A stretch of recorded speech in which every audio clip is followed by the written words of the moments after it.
성도들이 교회를 떠나는 중요한 이유 중에 하나가 바로 관계의 문제입니다. 나와 맞지 않는 사람 혹은 또 나에게 의도적으로 해를 가하는 사람을 마주하게 될 때 견딜 수 없는 그런 고통을 느끼는 것이죠. 그래서 많은 성도들이 이런 갈등이 생기면 그 문제로 인해서 힘들어하다가 사람들마다 견디는 정도가 조금 다르겠지만 어느 시점이 되면 이제 그 교회를 떠나려고 합니다. 그렇게 되면 사실 사역자들도 이 문제에 대해서 할 수 있는 말들이 많지는 않습니다. 왜냐하면 힘듦이 얼마나 견디기 어려운지를 잘 알기 때문입니다. 하지만 그럼에도 불구하고 처음에는 그 마음을 돌이키려고 많이 애를 씁니다. 조금 더 참아보자고, 또 조금 더 하나님의 인도하심과 도움을 함께 구해보자는 그런 권면을 하는 것이죠. 여러분, 왜 그럴까요? 왜 이렇게 마음이 힘든 지체들에게 사람들에게 인내할 것을 권면을 하고 요구하는 것일까요? 어떤 사람들은 교인 수가 줄어들기 때문이라고 말을 할 수도 있겠지만 여기에는 더 근본적인 이유가 있습니다.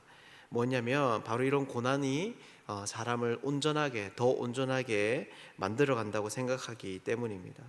다시 말해서 사람은 자신과 맞지 않는 사람들과의 갈등을 통해서 또 그 고난을 통해서 자신을 돌아보게 되고 모난 인격이 조금씩 깎여져 가게 되는 것이지요. 이 문제가 해결되지 않을 경우에는 사실 공동체를 옮긴다고 하더라도 동일한 문제가 반복될 뿐이라는 것을 우리가 너무나 잘 알기 때문입니다. 그래서 한 번 더 용기 낼 것을, 한 번 더 참아볼 것을 권면하는 거죠. 그런데 이런 문제는 사실 인간 관계에서만 일어나는 일은 아닙니다.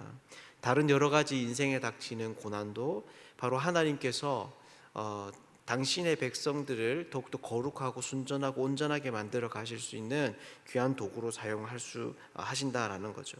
그래서 우리는 주변에 있는 지체들이 어려움을 겪게 될 때, 또 고난에 힘들어할 때 함께 기도해주며 주님의 은혜를 구합니다. 하지만 그럼에도 불구하고 이런 고난이 늘 긍정적인 결과만을 불러오지는 않습니다. 때로는 하나님을 거절하고 더 악하여지고 파괴적인 모습으로 나아갈 때가 있는 거죠. 그래서 이제는 그 어떤 방법으로도 이 사람은 변하지 않는구나 라는 그런 결론을 짓게 만드는 상황들이 우리 가운데도 있을 수 있다는 것입니다. 사랑하는 여러분, 그렇다면 우리 그리스도인들은 우리 주변에 있는 이런 사람들을 만나게 될 때 여러분 무엇을 할 수 있을까요? 고난도 바꾸지 못하는 수많은 사람들을 경험하게 될 때 우리는 어떻게 해야 하는 것일까요? 오늘은 이 문제를 가지고 본문을 함께 좀 살펴보도록 하겠습니다.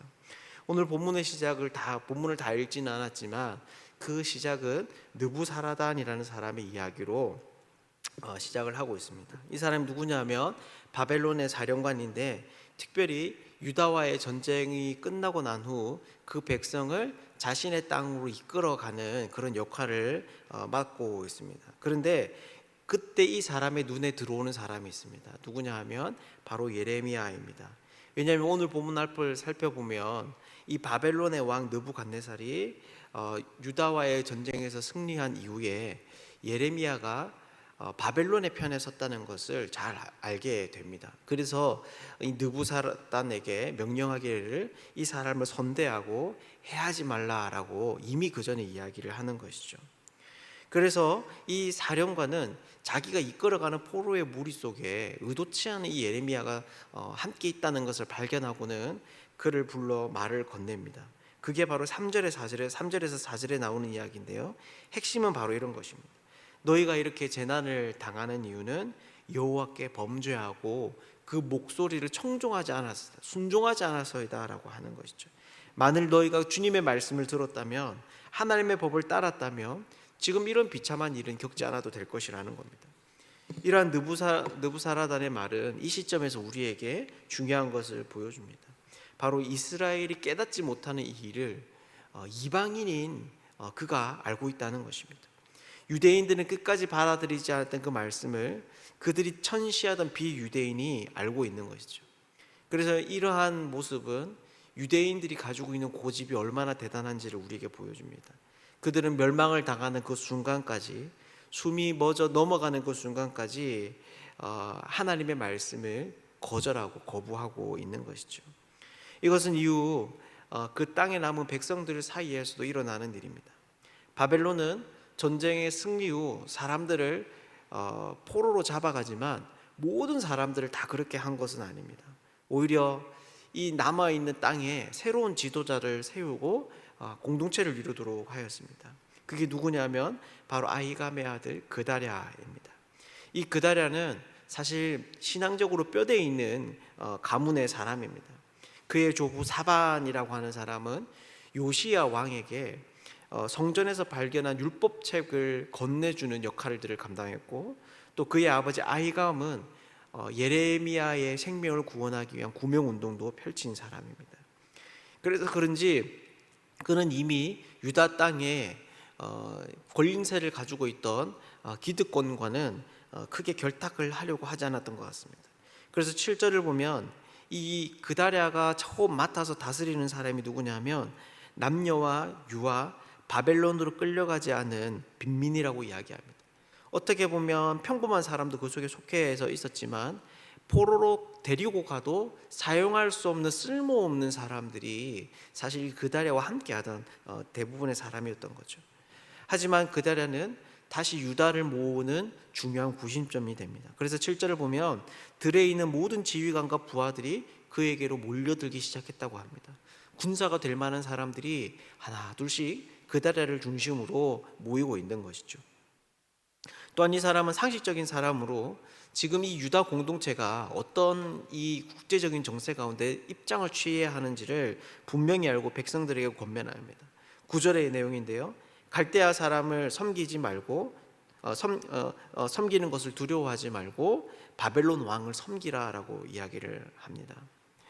왜냐하면 지금까지 바벨론은 이 유다에게 있어서 적국이었지만 지금 이 땅에 남아있는 사람에게는 호의를 베푸는 왕이었기 때문입니다. 그래서 39장 10절을 보면 이 바벨론의 왕은 빈민들에게 땅을 나누어 줍니다. 사람들이 경작할 수 있도록 포도원과 밭을 나누어 주는 것이죠. 이 아이러니컬하게 이 빈민들은 유다의 왕이 다스릴 때는 먹고 사는 것조차도 힘들었지만 바벨론 왕이 다스리기 시작할 때 그들의 손으로 일굴 수 있는 땅을 얻게 되어 재산을 가지게 되는 것입니다. 그래서 이 사람들은 체제에 복종하게 될 때 10절에 나오는 대로 포도주와 여름 과일과 기름을 거둘 수 있게 되었습니다. 즉 유다는 멸망했지만 그 멸망한 사이로 새로운 역사가 시작될 수 있는 여지가 보이고 있는 거죠. 하지만 이때 그렇게 안정화되고 새로운 나라가 시작될 수 있는 그 시점에 눈에 보이는 한 무리가 등장합니다. 그것이 누구입니까? 바로 느다냐의 아들 이스마엘입니다. 이 사람도 들에 있던 여러 지휘관들 중에 한 사람입니다. 그래서 그다랴에게 몰려들고 있는데요, 이 사람은 음흉한 속셈을 가지고 옵니다. 그리고 이 정체를 가레아의 아들 요하난이라는 사람이 발견해냅니다. 바로 이 이스마엘이 그다랴에게 온 목적은 뭐냐면 암몬 자손의 왕 바알리스로부터 특명을 받고 이 그다랴를 제거하러 온 것이지요. 왜 그랬을까요? 왜 이들은 새로운 나라에 적응하지 못하고 오히려 자신의 민족의 새로운 지도자를 제거하고 이방 민족의 편에 서려고 할까요? 이것은 이스마엘의 출신 성분을 보면 알 수 있습니다. 이 사람 어떤 사람입니까? 내일 함께 살펴볼 본문에 등장하는데 이 사람은 왕의 종친 엘리사마의 손자입니다. 다시 말해서 다윗의 자손 중에 한 사람, 그것도 굉장히 유력한 집안의 사람이라는 것입니다. 이 굉장히 중요한 단서인데요, 왜냐하면 유다에서는 역사적으로 왕이 될 수 있는 사람은 다윗 가문의 사람뿐이었기 때문입니다. 하나님께서 이미 다윗 가문에 그것을 약속했다고 굳게 믿는 것이죠. 그렇다면 이것이 무슨 말입니까? 바로 이스마엘이 그다랴에게 와서 그를 제거하려고 하는 이 이방 족속 암몬의 왕과 손을 잡은 그 이유는 다윗 왕가를 유지하기 위한 시도였다라는 것이죠. 비록 바벨론에 의해서 빼앗겼지만 다시금 그 자리를 찾아오기 위해서, 혹은 내가 먹지도 못하는 감 남도 먹지 못하겠다라고 하는 고약한 심보로 이 모든 것을 망가뜨려버리려고 하는 악한 의도에서 왔다라는 것입니다. 즉 유다는 지금 나라가 망하는 이 일들을 이런 비참한 일을 겪어놓고도 결국에 그토록 자신들이 부인하던 하나님의 말씀이 성취되는 것을 두 눈으로 목도함에도 불구하고 여전히 자신의 이익만을 위해 살고 있는 것을 우리는 볼 수 있습니다. 오히려 이런 재난 속에 하나님의 말씀을 무시하고 더 마음이 완고해져서 악하여서 하면 안 되는 그 선택까지도 하고 있는 것이죠. 여러분, 그렇다면 우리는 이런 현실 속에서 어떻게 살아야 할까요? 고난의 논리조차도 통하지 않는 이런 인생들 속에서 우리는 과연 무엇을 할 수 있을까요?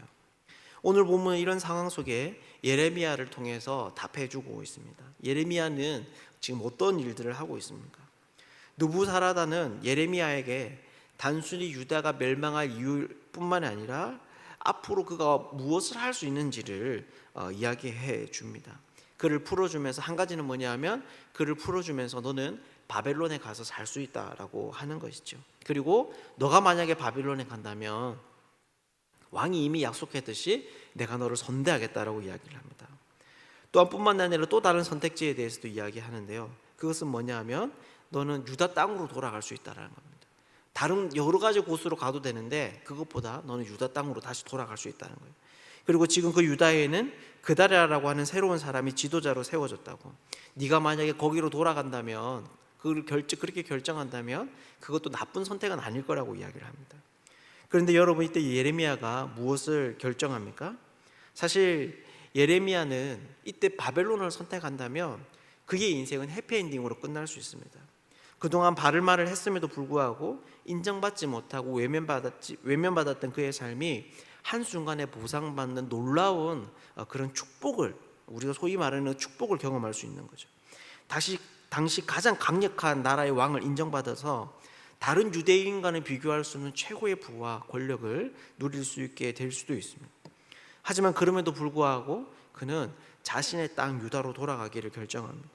사실 이때 유다는 이미 황폐화되었을 겁니다. 왜냐하면 느부사라단이 예레미야가 유다 땅으로 간다면 한 가지를 약속하는데 그게 바로 뭐냐면 그의 양식과 선물을 주겠다라고 이야기합니다. 그러니까 예레미야는 유다로 돌아가더라도 먹을 수 있는 음식조차도 남겨져 있지 않는 것이 그때의 상황이었던 것이죠. 여러분, 그렇다면 왜 예레미야가 이런 선택을 했겠습니까? 왜 그는 자기에게 남겨진 탄탄대로의 인생을 포기하고 다시금 자기를 그토록 고통스럽게 만들고 결국에는 망해버렸던, 정말 얼굴조차도 보고 싶지 않았던 그 잿더미 속으로 왜 그는 다시 들어가려고 하고 있는 것일까요? 그것은 바로 이 유다에 대한 하나님의 회복의 말씀이 남아있었기 때문입니다. 물론 유다는 다시 그 말을 받아들이지는 않을 겁니다. 멸망하기 전 항복하라는 그 말을 받아들이지 않았다면 이제는 완전히 다 망해버렸기 때문에 회복될 것이라는 그 말씀 또한 받아들이지 않을 가능성이 굉장히 큰 것이죠. 하지만 그럼에도 불구하고 이것이 바로 예레미야를 향한 하나님의 부르심이었습니다. 이것이 바로 그가 살아야 됐던 숙명이었기 때문에 그런 이는 하나님의 말씀을 가지고 다시 유다 땅으로 돌아가기를 결정한 것이죠. 사랑하는 여러분, 이것이 무엇입니까? 바로 변하지 않는 세상 속에서, 고난도 변화시킬 수 없는 사람들의 틈바구니 속에서 성도들이 해야 하는 일입니다. 이렇게 할 때 여러분 어떻게 됩니까? 예레미야처럼 다시금 주님의 말씀을 전하려 하는 이런 인생을 선택할 때 여러분 어떤 일들이 벌어집니까? 바로 이 세상이 그렇게 변하지 않는 이 인생들에게 소망이 남아있게 됩니다. 지금 당장은 아니지만 마음을 열기만 하면, 마음을 결정하기만 하면 다시금 하나님의 복음과 그 말씀을 들을 수 있는 기회가 여전히 자기들 안에 남아있게 되는 것이죠. 사랑하는 여러분, 우리가 하나님의 말씀을 전하다 보면, 또 복음을 전하다 보면 사실 예레미야가 경험한 이런 일들을 현실에서 마주할 때가 많습니다. 분명히 고난이 변화시키는 사람들이 있지만, 그래서 우리는 주변에 있는 사람들이 어려움을 당할 때 함께 기도하며 그 일들을 견뎌나가기를 소망하지만, 그럼에도 불구하고 변하지 않거나 더 악해질 수 있는 사람들이 있는 것이죠. 우리가 오늘 이 말씀을 꼭 기억할 수 있으면 좋겠습니다. 그래서 상황에 따라서 우리가 감당하는 그 일들의 결과에 따라서 일희일비하는 것이 아니라 우리에게 맡겨진 이 사명을 끝까지 감당할 수 있는 사람들이 되면 좋겠습니다.